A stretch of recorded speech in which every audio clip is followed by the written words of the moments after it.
I see around that most artists are runaways. He arrived in New York 1942 as a Romanian Jewish immigrant, fleeing from fascistic governments in Europe.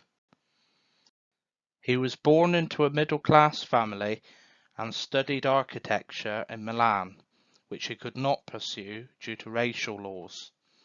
However, he was successful at contributing cartoons to a humor newspaper. Steinberg's first drawing appeared in The New Yorker before he received his US visa. He worked for The New Yorker for nearly 6 decades, while also exhibiting internationally in galleries and museums.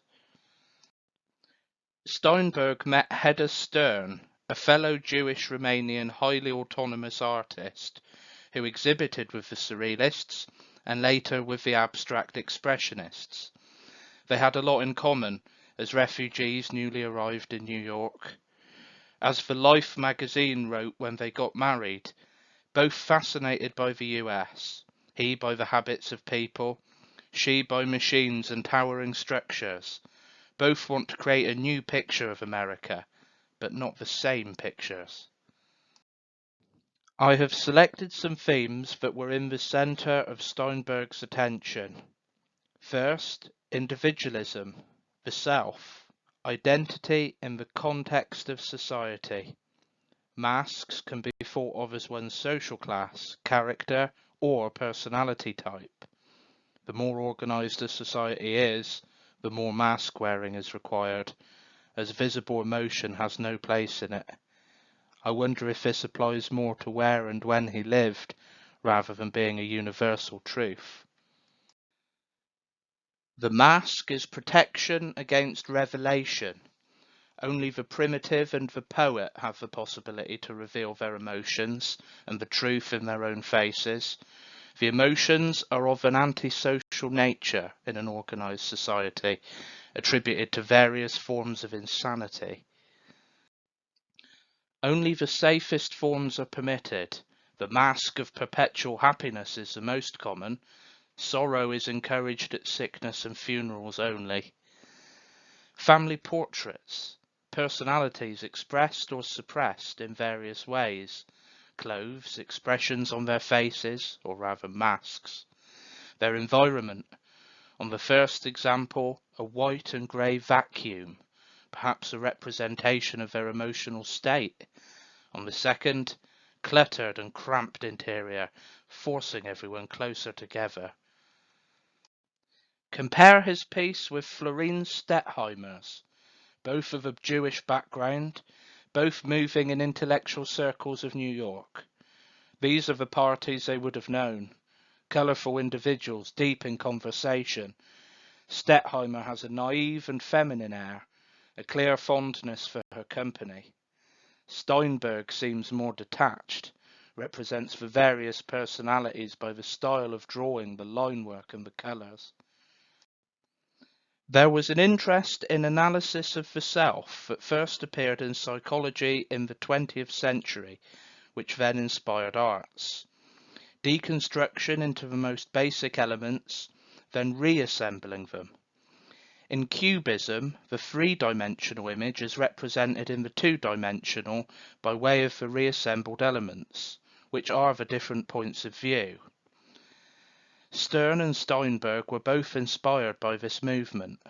Steinberg abstracted forms further into calligraphic gestures, perhaps to poke at the individual speech styles or the general vitality of their personalities, a typical example of his playful and witty flair. Henry Moore's inspiration here were sculptures from ancient Egypt, Africa and Mexico exhibited in the British Museum. These were considered primitive art. Moore called them the common world language of forms, or to quote Picasso, a head is a matter of eyes, nose, mouth, which can be distributed in any way you like. Here is an example of what a mask might reveal: mental illness, existential fear, the secrets of the inner self. Francis Bacon's Study for Portrait 2 after the life mask of William Blake. Despite the title, it looks more like a death mask, which could have been inspired by some of Blake's works, as well as a plaster cast of his face. Abstract landscapes to show individual experiences, as well as the connection of concepts. Sometimes philosophical jokes, for example, how through struggles reaches either the stars or the dung pit.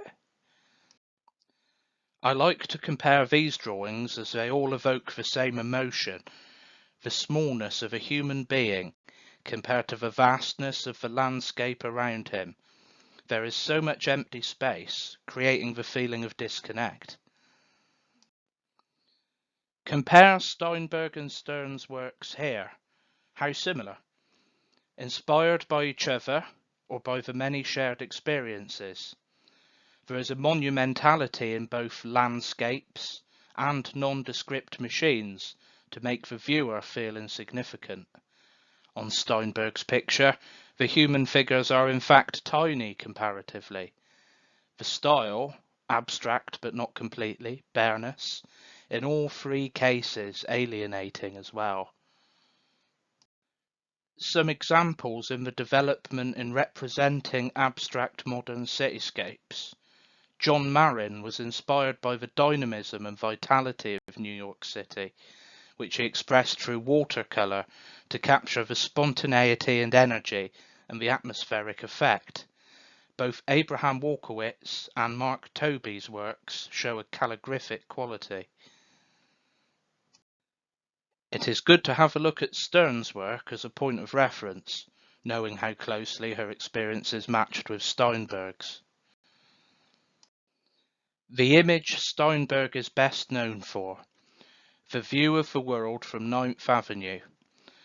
Although at first it might seem to mock the self-centered view of New Yorkers, there is a deeper message.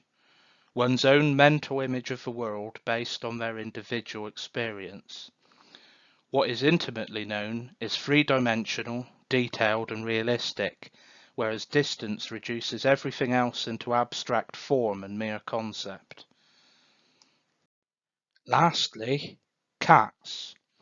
To quote Steinberg, now there is something more clever and more philosophical about the cat. The cat probably represents the artist who is also not involved completely in the lives that surrounds him. A small selection of cat illustrations from European art history alone. Another quote from him. The cat is trying to open the door on the hinges side. I laugh, then I see I make the same mistake with people, ideas, and doors too. The final piece, plans. This is the kind of piece, along with the maps that more represent thought than fact, that I am most inspired to create after Steinberg, but in my own taste, structuring my own inner inventory.